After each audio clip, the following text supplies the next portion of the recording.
Hey everybody, Happy New Year. Well, happy belated New Year because it's about a week after the New Year's. But anyway, Happy New Year to you and welcome back to the BeamNG.drive Tough Car Challenge. Today's contestant is a a relatively new release. This is the Autobellow Piccolina. It is part of the 0.15 update from BeamNG. This car with several variants as well as the new Italy map were the subject of that download. Now the Piccolina is a knockoff, it's a mix slash knockoff of the Fiat 500 and the and I also want to say it has some Volkswagen bug in it, in my humble opinion.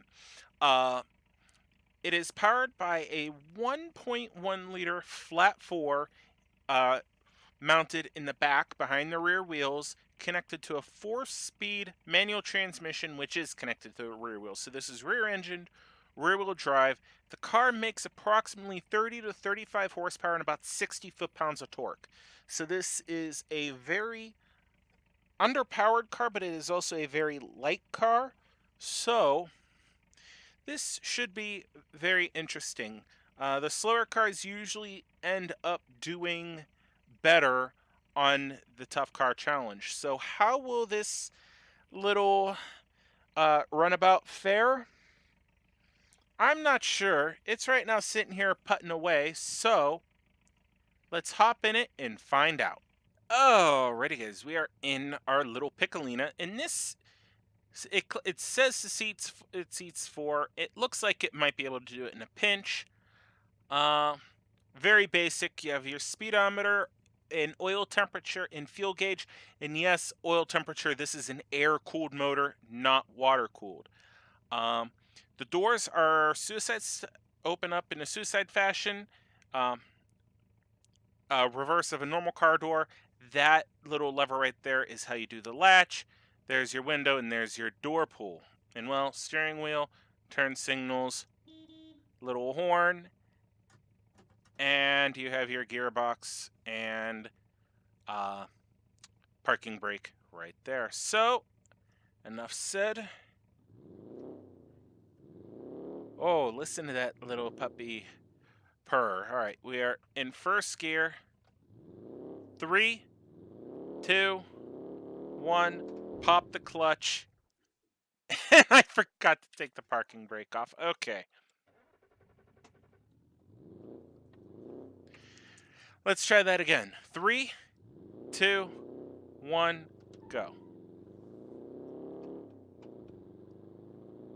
Not a very speedy start, but for such a small car, it's okay. We're going to hit this first jump about 44 miles an hour. Oh! That was interesting. Alright, luckily we caught it. Right. Through the Widowmaker, coming up to the chicane. Through the chicane.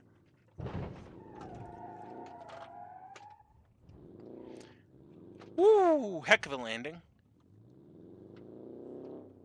I think this car is so light, I don't think it is very hard to stall it. You have to be trying to stall this thing out, I think. But especially by leaving the frickin' parking brake on. Alright. In the third, as we get to the halfway point of our first lap. So far, so good. Cut in. Oh! That is a first. One of the first times that I flipped the car in the Widowmaker. We recovered and kept on going. Holy crap. Yeah, no damage.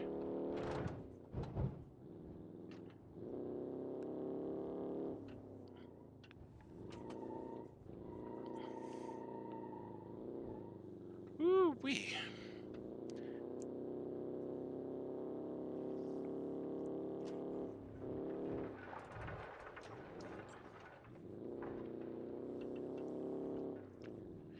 Okay, come on. Now, one thing I didn't mention in the intro, this particular Piccolina with it having the 1.1 liter, it is actually the entry model. You can get a little bit of a bigger motor in these, and we will be running those at some point just to see how they will stack up against the mighty 1.1. Odds are they're not going to be much faster. They might be able to climb the Widowmaker a lot easier, but this car is doing it okay. Oh!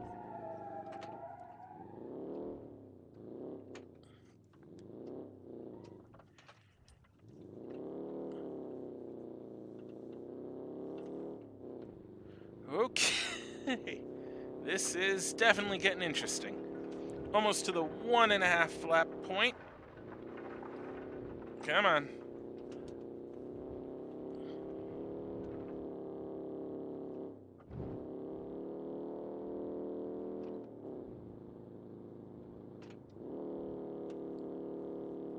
Here we go through the Widowmaker.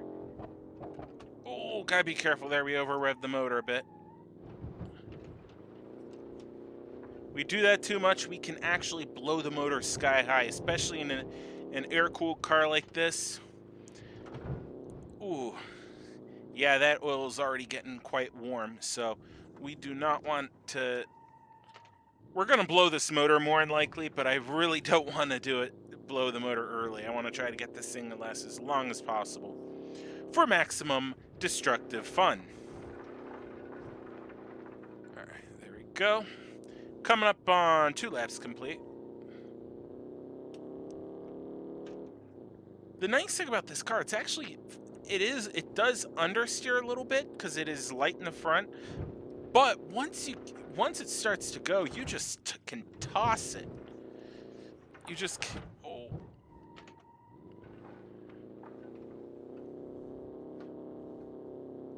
Come on.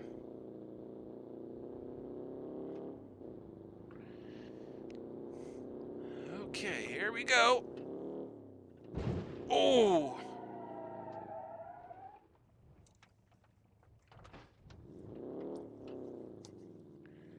Alright, we're almost to 2.5. At the end of this lap, we will be pulling off for our mandatory safety inspection, just to see what is going on with this car. If anything... Oh!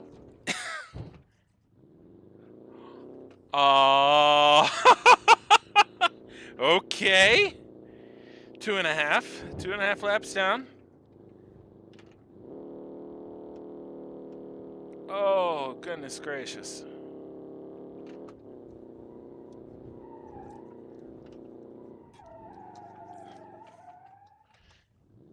Note to self, this car is too short to really try to do an e-brake pull to get it to drift.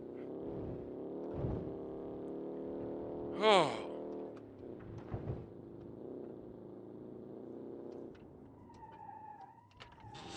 Oh, that's a gear grind.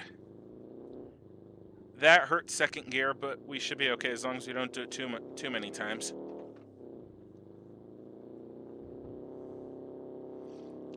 Whew.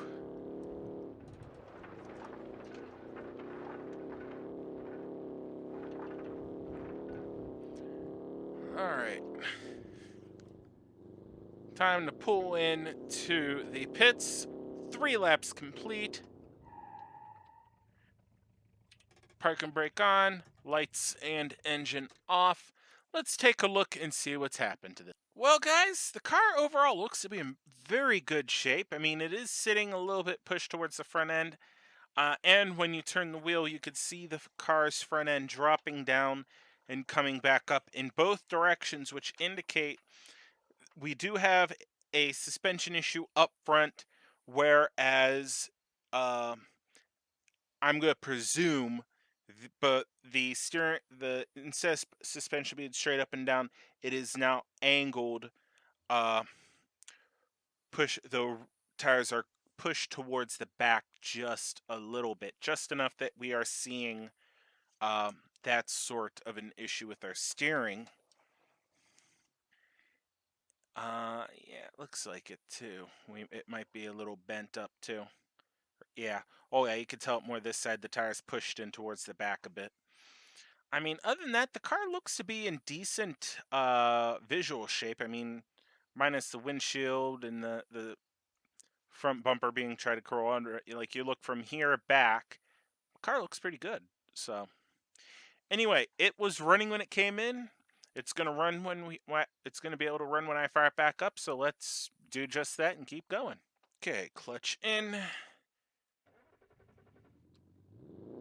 car on, headlights on. First gear, release the parking brake. Not doing that one again. All right, 3 laps down. Let's start lap 4. 3, 2, 1. Pop the clutch. Nice amount of wheel spin on that one.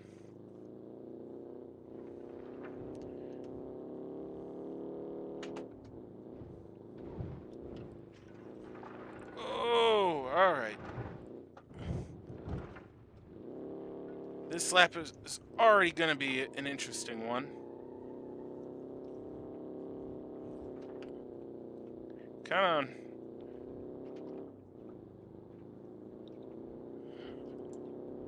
There we go. Oh, dear.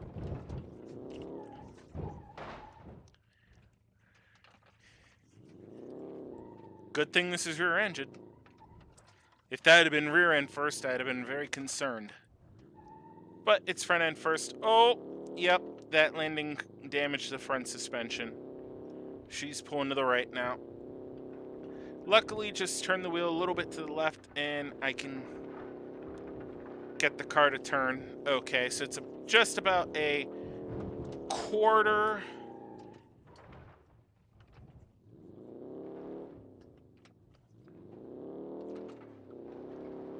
Come on.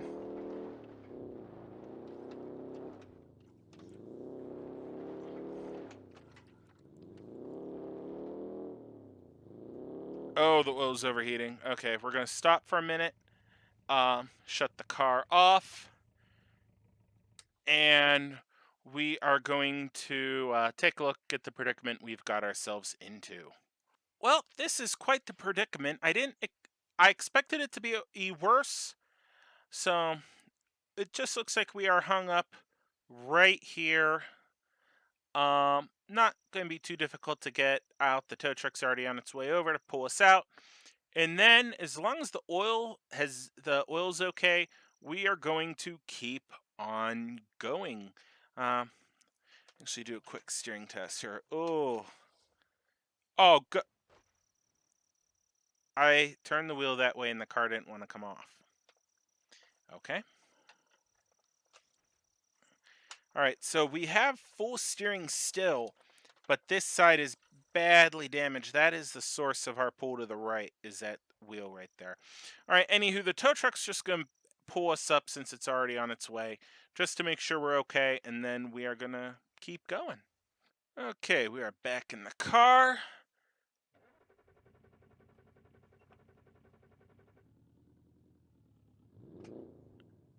That was a little disconcerting because it took a lot longer to start up than I thought it would. All right, here we go. It does idle on its own, so we are okay. We are okay in that aspect.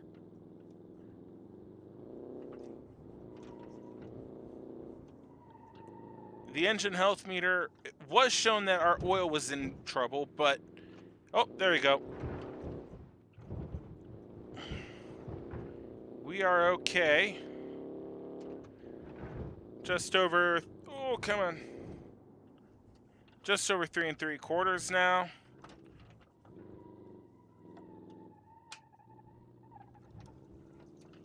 Oh, come on.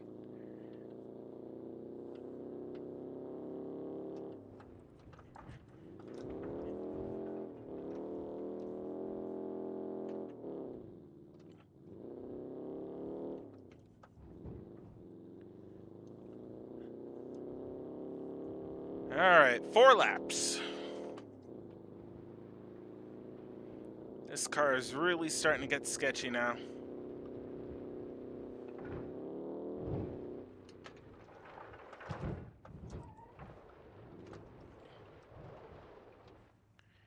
You think you can steer yourself back on the track? There we go.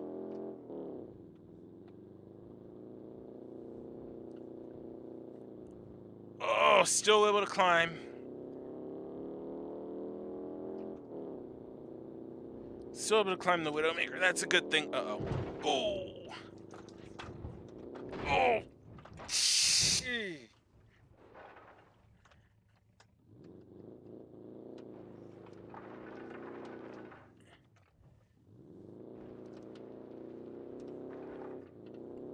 Oh, this thing's suspension shot. I'm plowing. I'm willing to bet I am right now plowing dirt. Oh, it doesn't like to turn to the left. It'll do it. It just doesn't like it. 4.5. I don't think we'll make it to 5. Who knows? This car might surprise me. Come on. It's going to surprise me. This is where I thought it was going to fall on its face.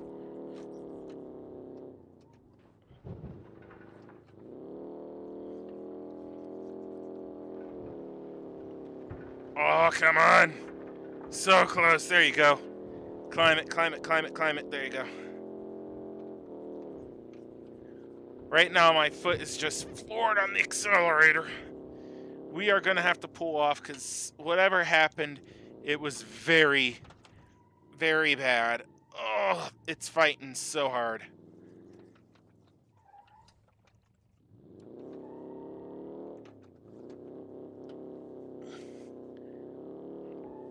This thing is fighting so hard.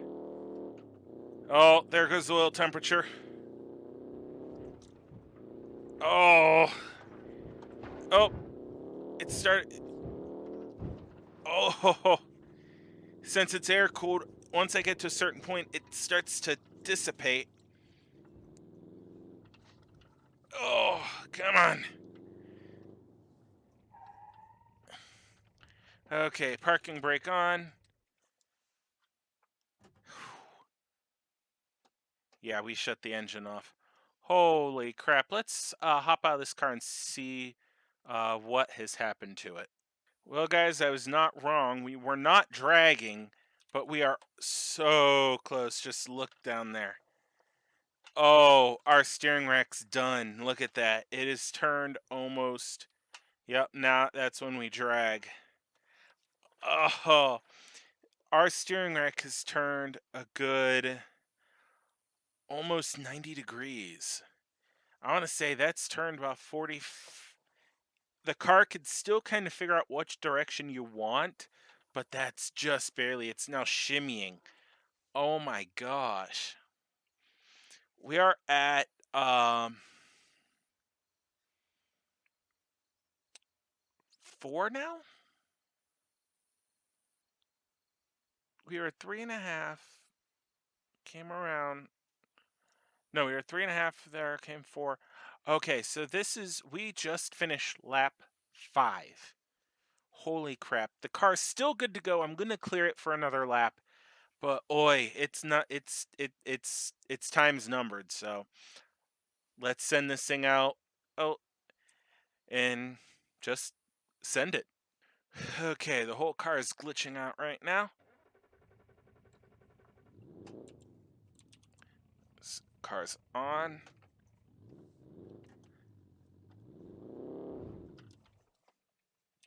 Help if I took the parking brake off.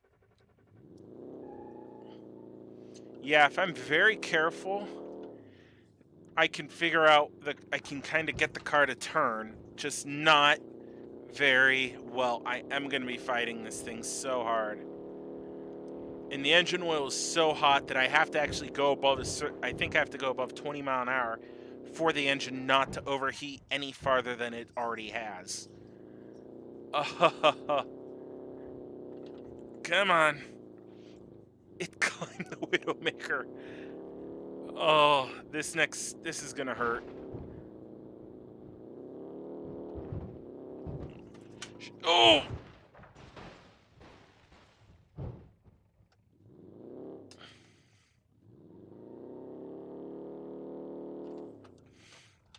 That was a bad hit.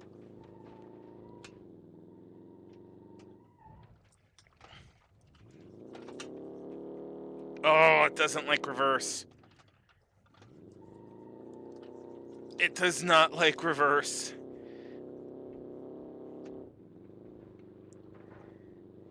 Uh, oh. Oh! The engine just failed. The engine just failed. Uh. Holy crap. Yep, engine's dead. Holy crap. All right, let's hop out of the car and see what's happened to it. Isn't that a sad, sad, sad sight to see?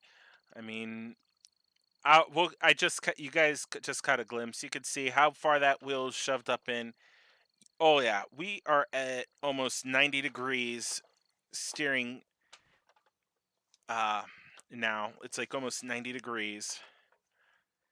Uh, Heavy body damage right here. This door actually looks salvageable. Maybe not. It's bent there, and so is the body there. Coming around here, we could see the cars leaning real hard to the passenger front. But come around here, that last impact, this wheel lost. It's no longer connected to the ground. Holy crap, dude. Wow. And the door came open. Like I said, it's a suicide door. Wow, wow, wow. All right. I'm gonna have to go in overhead view to call it, but we are between 5 3/8 and 5.5. Uh, let's go ahead, hop in overhead view, and we will look at this closely, determine if it's 5 3/8 or 5.5, and then go through the leaderboard. Nice showing by the Piccolina. All right, guys, we're in overhead view. Here's the car. Now, according to my cheat sheet here, 5 1/3 is right here, the straight post to chicane. 5 3/8 is the dirt area, which would be this area right here. So it's it's perfectly between 5 3/8 and 5.5. Looking at it from overhead view, it's actually, I'm gonna say it's closer to 5 3/8. Um, oh, this is such a toughie because it's actually, yeah, it's because it's about halfway through the dirt area. I want to say is about right here through this corner. It's just over halfway. You know what? I'm gonna be generous, and I'm gonna say it's a 5.5. Yeah, 5.5. We're gonna go. Actually, no, 5.5 is right here. It's not at 5.5. It's getting 5 3/8. That's it. 5 3/8. Boom, done deal. So, where does that put the Piccolina on our leaderboard with the 5 3/8 rating? It is tied with the Hirochi SBR4 all-wheel drive S with the 5 3/8. Uh, the Piccolina is in front of the Ibishu Pigeon 600 that had 4 7/8, the Gavril D15 Custom Classic and Hirochi Sunburst 1.8. Both were tied with 4 3/4, and then the three-way tie with 4 5/8. The Gavril Barstow 423 RS, the Ibishu Hopper XT6, and the post 1990 ETK 3000IX. Not There's only a handful of vehicles that's in front of the Piccolina in the SBR4. That is the Ibishu Miramar base with 5 5/8, the Burnside Special V8 Dualmatic with 5 7/8. A tie at 6 7/8 is the Gavril H25 and the Gavril Barstow 291 V8. The Ibishu Hopper Classic with 10 1/4, and the Gavril T65 Flatbed with 10 5/8. So, very good showing by the Piccolina. We will be running some of the other trims on the track to see how they stack up against this 5 3/8 rating. But that is for another time because this is the end of the episode. I hope you guys have enjoyed this video. Please like, please subscribe, all that fun stuff. Until next time, guys, have a good one.